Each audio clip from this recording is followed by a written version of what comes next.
Bonjour et bonsoir chers amis, je suis Daya Esaïe, le responsable de la maison d'édition Geekess, une maison d'édition d'une Afrique amoureuse de lecture.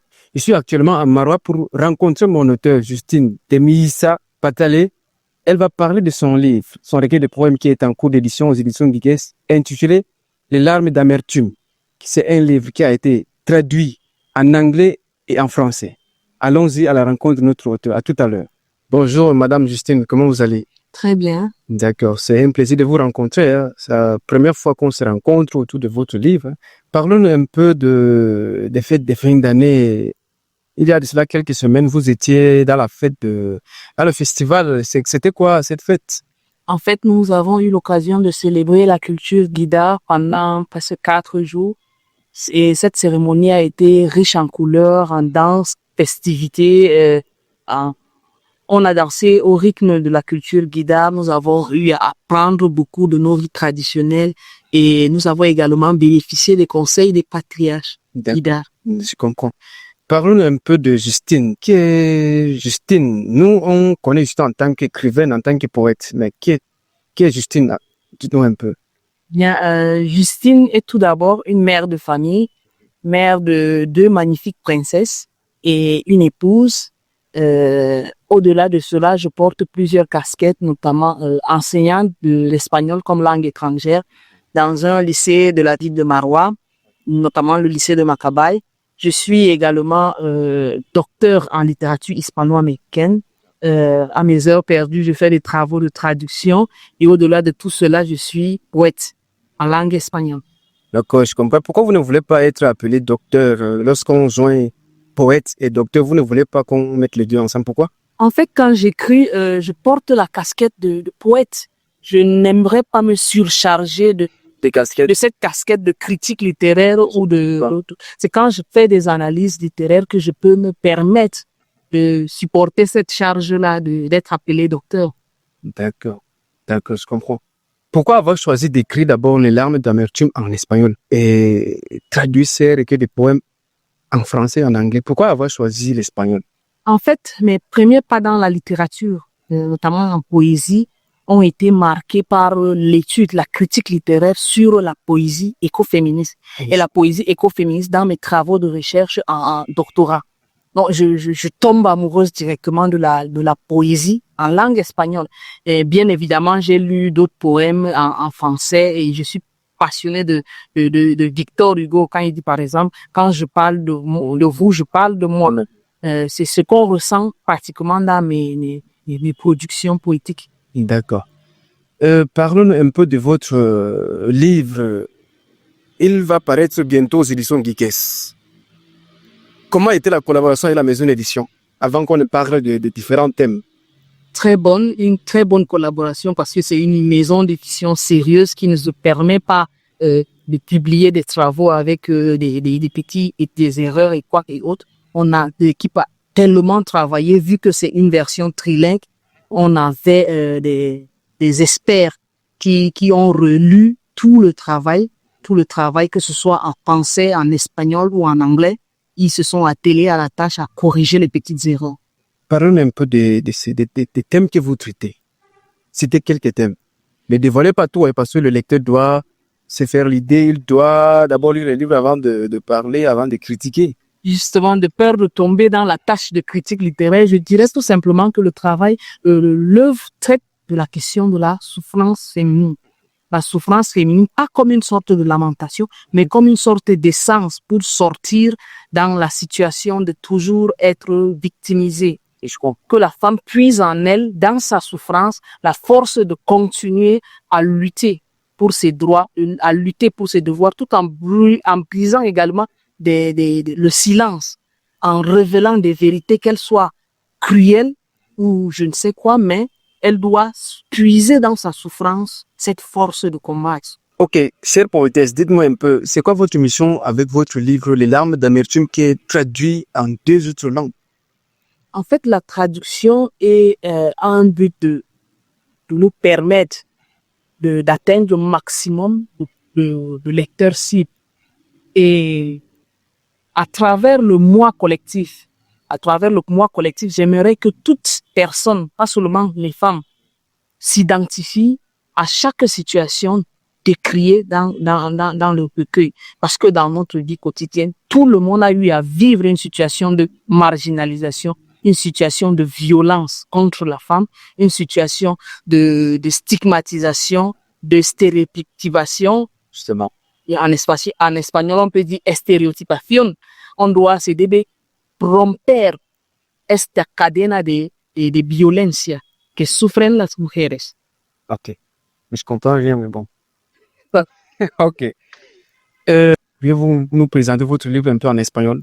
Bueno, Lágrimas Amargas, puedo decir que la poeta a través del yo colectivo se identifica a cada mujer que sufre una situación de violencia, a cada mujer que ha sufrido un día una situación de violencia y aparece como un llamamiento para romper el silencio y denunciar las violencias contra las mujeres. Ok, d'accord. Bon. Le livre est traduit en français et en anglais. La traduction a été faite par qui? Par le docteur Echiti Joël. Madame Justine, c'était un plaisir de vous avoir à nos côtés. Nous attendons impatiemment le livre qui paraîtra très bientôt. Je pense qu'en janvier, nous aurons déjà le livre. Nous sommes à la dernière phase de l'édition du livre. Et c'était vraiment un plaisir de vous rencontrer. Le plaisir est partagé. Ok, merci. Bonjour, monsieur Joël Tcheka, comment vous allez? Je vais bien, et vous? Oui, ça va très bien. Ok. Ok, vous avez traduit les livres de Justine Patalé. Dites-nous un peu, présentez-vous un peu à notre public. Vous êtes traducteur?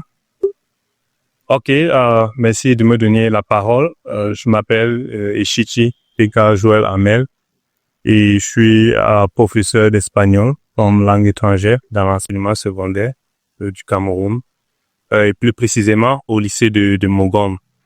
Et parallèlement à cela, je suis également traducteur et je travaille principalement en français, en anglais et en espagnol.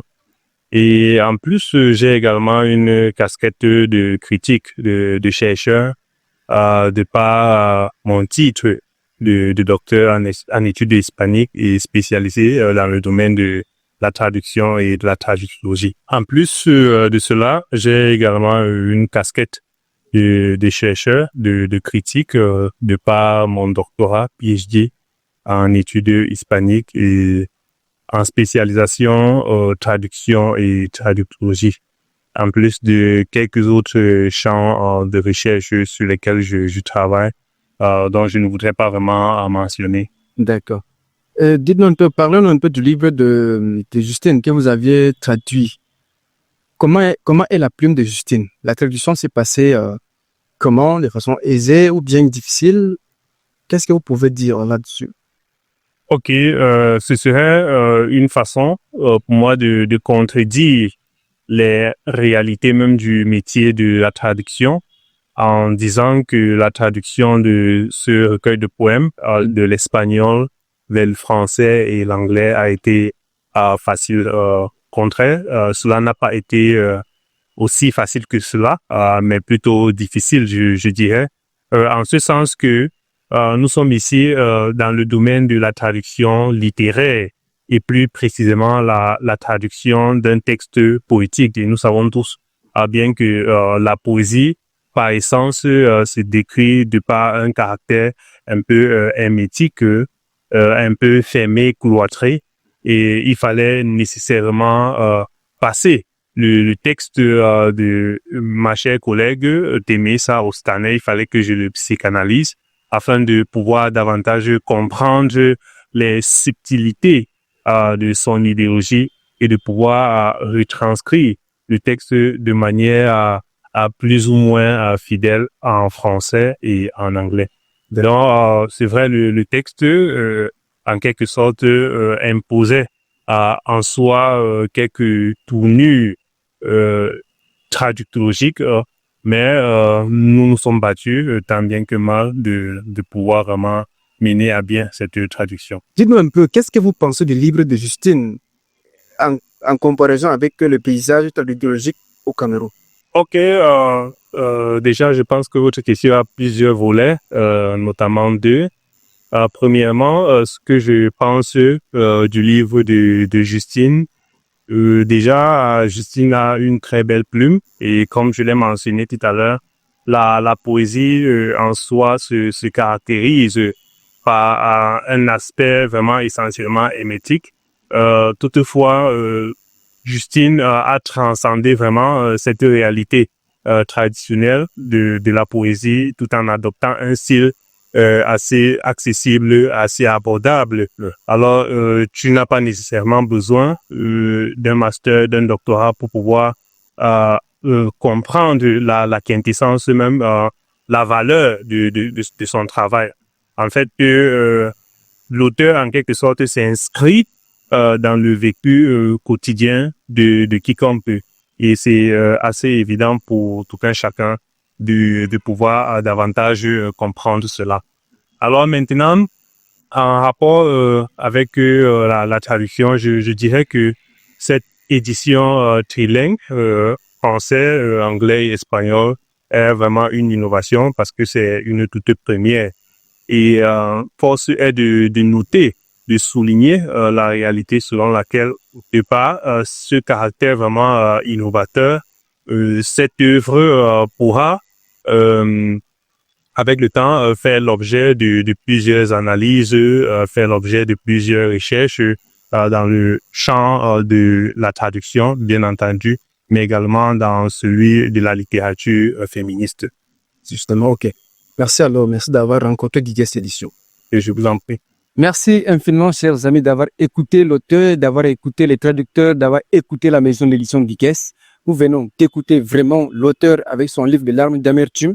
Je vous invite à réécouter cette émission. Je vous invite vraiment à vous procurer de ces livres qui paraîtra très bientôt. Et larmes d'amertume, vous allez partager ces livres avec les autres.